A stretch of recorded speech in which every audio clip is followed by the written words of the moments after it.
So I'm delighted to be chatting to Edel Harris, former CEO of Cornerstone and now the newly appointed CEO of Mencap. Edel, brilliant to see you. And I wanted to talk to you today about your passion and purpose. We've started a group coaching program up here for senior women based around Ikigai, which is a Japanese concept for finding your passion and purpose in life. Throughout your career, I think you've had a very strong sense of purpose and passion. Tell us what it's been. Yes, I've had a very varied career, as you know, and I won't give you my life story, but I've always worked in the pursuit of public service. So my very first job was in the Metropolitan Police many, many years ago, and I've worked in the NHS, in health improvement, and latterly, for the last 20 or so years, I've worked in charities, Aberdeen Foyer, Cornerstone, and now as CEO of Mencap. And I am driven by a really strong sense of purpose.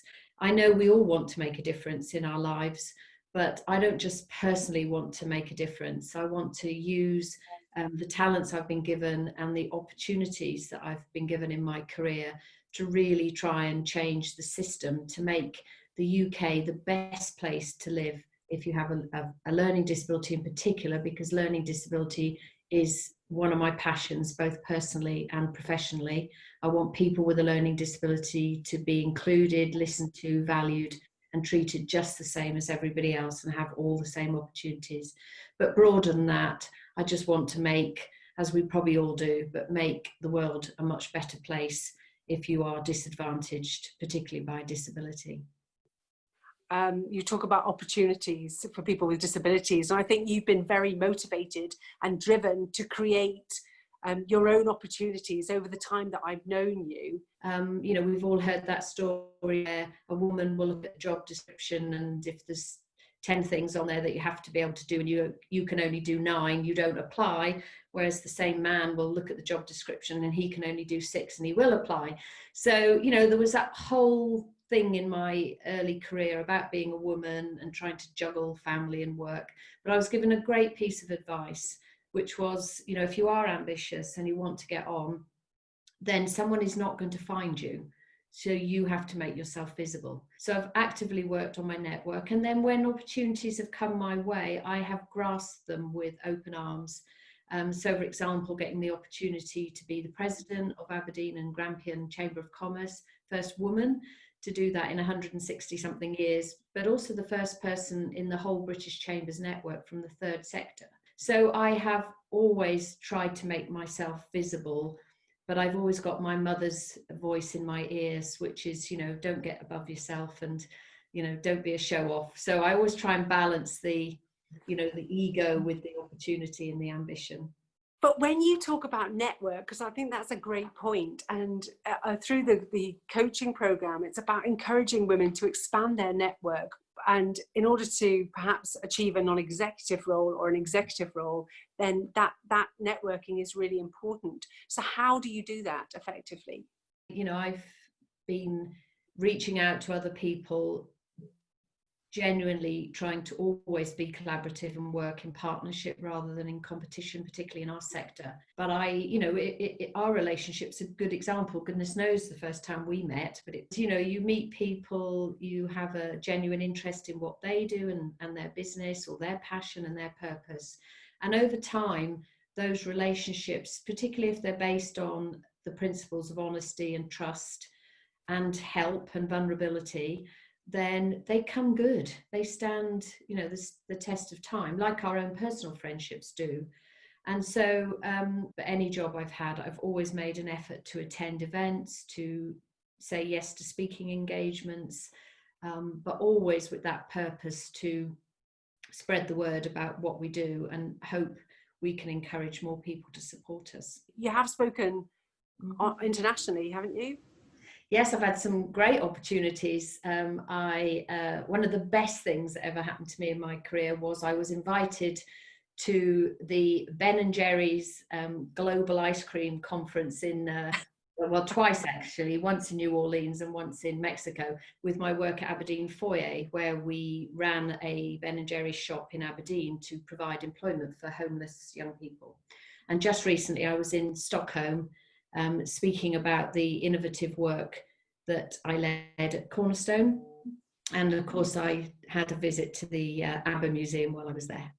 And what kind of people do you meet at the Ben and Jerry conference and stuff like that, though? That must be awesome, because they're very philanthropic. So there must be some really interesting people at that kind of thing. So yes, they are amazingly philanthropic. The whole premise of the partner shop idea was that you would run a franchise on behalf of Ben and Jerry's, but they would pick up the franchise fees so that you could use the shop as an opportunity to give real employment to people who were disadvantaged. Talk to me about why you aspired to a national stage, if you like. So it was just perfect timing for me. I'd worked at Cornerstone for 11 years. I've always felt for the last maybe 18 months to 2 years that I had one more big job in me. And it's back to my core passion around learning disability, a great organisation with a great history. And just at the time when everyone at Mencap is up for some change, is up to be bold, wants to really transform the lives of people with a learning disability and change the system. So everything just fell into place. And I worked my socks off over the course of, I think, 9 meetings, presentations, interviews, and was absolutely delighted when they offered me the job just at the tail end of last year. And then to start in post at the end of January, so you're 100 days in now, and what a phenomenal 100 days to start a new organisation. And you talk about being bold and having to, everybody's up for a change, but we're all going to have to change as a result of the situation that we find ourselves in the moment. Talk me through your first 100 days and some of the challenges and some of the achieve points that you've had. Well, yes, I can't quite believe that, I'm still relatively new in post. And certainly no one could have predicted that as one of the largest social care providers in the United Kingdom, we would be at the sharp end of dealing with coronavirus. And I should pause to say that, we have lost to the virus some people that we support and some colleagues. And so it's just been an incredibly sad and difficult time, not just, of course, for Mencap, but for all people who are currently working in social care. So I'd been working at Mencap for about 8 weeks. I was determined when I started very much to be in listening and learning mode, and I was getting to know my 9,000 colleagues. It's a huge organisation. I'd been on a visit to Wales to see our services in Wales. I'd been to Northern Ireland in the snow and spent some time with the team in Ireland. And I was just about to start my tour of Mencap in England when we realised that we would need to go into lockdown and start to deal with this crisis. And the focus, quite rightly, has been on making sure our colleagues have the right personal protective equipment. We had about 10% of our workforce that were self-isolating or shielding. And in a sector where it's already difficult to recruit to social care, that's been a real challenge. But our recruitment team ran an amazing campaign when we realised that airlines and hospitality were being affected. So they targeted those industries. And over the last few weeks, we have almost 500 new social care workers at Mencap. Wow. Who've been recruited really quickly. So it's tremendous, actually, what you can do when you are forced into a situation of working in a certain way. For me personally, I think one of the most challenging things, well, first of all, being the chief executive of a large social care provider in an English context and a Welsh and Northern Irish context, which is different. The amount of politicians and senior civil servants that I have willingly but needed to meet and build a relationship with pretty quickly to get some amazing things to happen. So I'll give you one example. The clinical guidelines that came out initially in relation to treating people with coronavirus, again in an English context, they wrongly conflated, in our view, having support needs with frailty.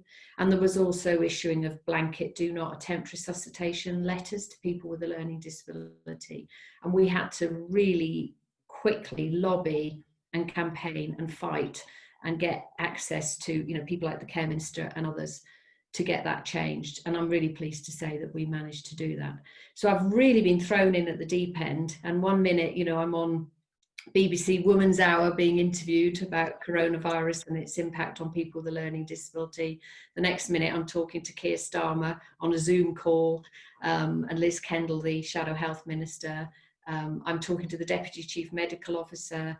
I'm meeting other CEOs of other disability charities. So it's been incredible. And being away from home, which obviously wasn't the plan, but being on lockdown in London when all my family, or nearly all my family, are... I wanted to ask you about that, why you made the decision to stay in London when lockdown started. Well, I'd only been in the role for about 8 weeks at the time when we realised, you know, we would all need to stay in one place. And I guess, you know, that was the moment when I could have jumped on the train or a plane and come back to Aberdeen. But I felt, although it sounds daft now because it makes no difference which living room, I guess, I'm working from, but I felt really very strongly about it not being looked, or it not being perceived that I'd abandoned ship. And it felt right for me that I should stay in London, you know, near the heart of Mencap, and you know, commit to the crisis management in a way I was expecting everyone else to. One of my sons, Stuart, who works for Unison, he's the head of nursing for the UK in Unison. He lives very close by, literally across the corridor in my flat in London. So we've been able to work as one household when he's not nursing, because he has also been working in intensive care as a nurse during the pandemic. So obviously when he's nursing, we keep our distance. So that has helped. But my husband and my other son, who has a learning disability, and his wife, Jamie, I hadn't been home since January. And that has taken its toll, not because I haven't been busy, but just because I've missed them terribly. We really, really hope that the numbers start to drop and we don't have a second wave, because the social care sector's on its knees at the moment.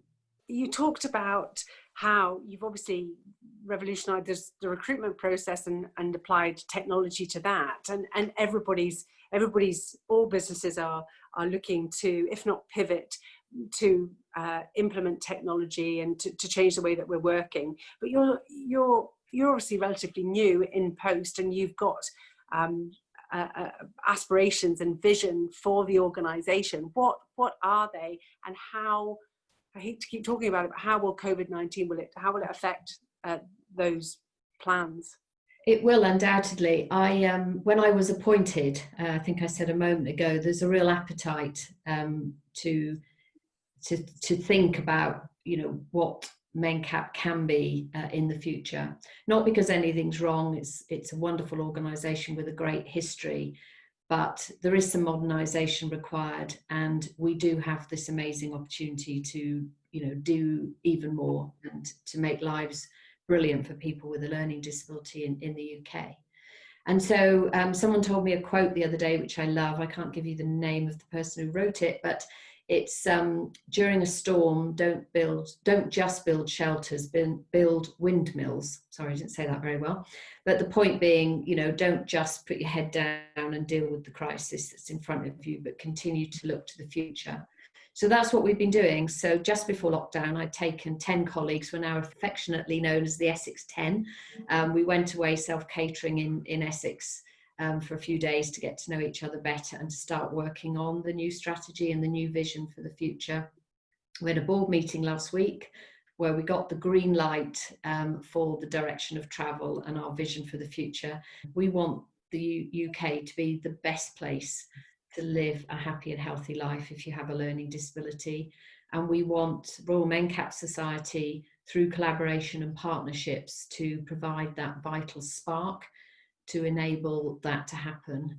And we're really, really excited about the future. And it is nice, and it's giving people a lot of hope and inspiring a lot of colleagues that yes, we're dealing with a crisis right now, but there is a really bright future. Of course, it is all going to be harder, because without any doubt, financially, like a lot of charities, we've been hit extremely hard. We spent already over £1 million on additional personal protective equipment, and we haven't recovered the costs of doing that yet. Hopefully we will from our local authorities. Fundraising income is down and is estimated to be down about 40% across the sector. All our retail shops that were a source of income have had to close. So we will have to take a measured approach, and we will need to, once we get through this, to really sharpen up our fundraising activity and spread the word about our bold ambition for the future. So you talk about the bold ambition and inspiring your colleagues, who, I wonder, we've seen some brilliant examples of inspiring leadership, particularly from women, and we're all working from home, and family life is going on in the background, and people can't help but be vulnerable because we're all coping with this crisis. Who have you seen or that you admire in terms of leadership or demonstrating resilience? I have seen so many great examples of leadership, and you've talked about vulnerability there, and I think showing your human side, showing, as I have to my colleagues, that I'm missing my home and my family, I think that's perfectly okay to do. We can't just know it all and be strong and decisive the whole time. We need to rely on others. I think that's a key part of being a great leader. But you know, through this most recent crisis, the people that inspire me most, and one person in particular comes to mind, are the adults with a learning disability that work at Mencap. Because you know, they already, because of their learning disability, will have certain challenges in their life. They like routine, most of them. They will suffer maybe from higher anxiety. Of course, they're all unique individuals, so I'm speaking generally. But on top of everything else that's been, you know, is thrown at them in life, they now find themselves in this very difficult situation. And so there's one colleague, I'll use her first name because I haven't asked her permission to talk about her. Her name's Kira, and she is a wonderful young woman with a learning disability. She's an ambassador for the Eve charity, which promotes good female health, and she's keeping everyone's spirits up at the moment. And I'm really proud of her, and I'm proud to know her. Mencap are the official partner of the London Marathon this year, but obviously that couldn't go ahead. So how did you respond to that and turn it into a positive news story? We are the official charity partner of the London Marathon, and we're all fingers crossed it will go ahead in October. Not just because it's a vehicle, an amazing vehicle for raising money, of course, for Mencap, but more importantly to us, really, it was always about putting learning disability on the world stage. We have a group of runners with a learning disability who've been training for, you know, a number of years, and as you imagine, are so disappointed when we heard the news that it was to be cancelled. Like a lot of charities, we joined in the 2.6 challenge on the Sunday in April when the marathon should have been taking place. And one of my colleagues ate 26 chocolate fingers and got sponsored. We had other colleagues doing amazing things like running up 26 flights of stairs, and children with a learning disability bouncing on a trampoline 26 times. So most people were doing something very hard and very energetic. And I had this crazy idea, but it worked, to do a Twitter marathon, because I like to tweet. I asked CEOs across all business types, would they sponsor me £26? And if they did that, I would give them a shout out on Twitter, personal shout out for them and their company. And my target, I think, originally was to try and raise £1,000. And I thought that's a lot of 26s, so it might be a bit tough. But I ended up raising over £3,000. And I spent literally all day tweeting, but it was great. And of course, within those donations of £26, some people were incredibly generous. Yeah, thank you. I've thanked everyone already, but I would like to say thank you again. And Virgin Money, who of course are the marathon sponsors, they've also been very generous to us in covering or making a donation to cover some of our additional costs as a result of us dealing with the coronavirus pandemic. And so a big shout out to them too. And yes, pray, fingers crossed, that the marathon goes ahead in October. Are you running it? No. I am going to do a swim because I prefer to swim, although of course I haven't been in a swimming pool for months because the pools haven't been open, but I had already committed to, I was going to do it in April, I'll now do it in October. I had committed to swimming, not in one go, but to swimming the distance of a marathon during October in the open air Lido in Hornsey, which is near where I live now in London. Brilliant, from one open air Lido to another. Yes. Well, thank you so much for your time today. It's always a joy to speak to you, and I love your sense of purpose and passion has always come through very strongly, and I think it's as strong as ever, and it's great to hear how determined you are to turn this crisis into opportunity and to build on that and to inspire the nation. So thank you very, very much for your time. Thanks, lovely to see you.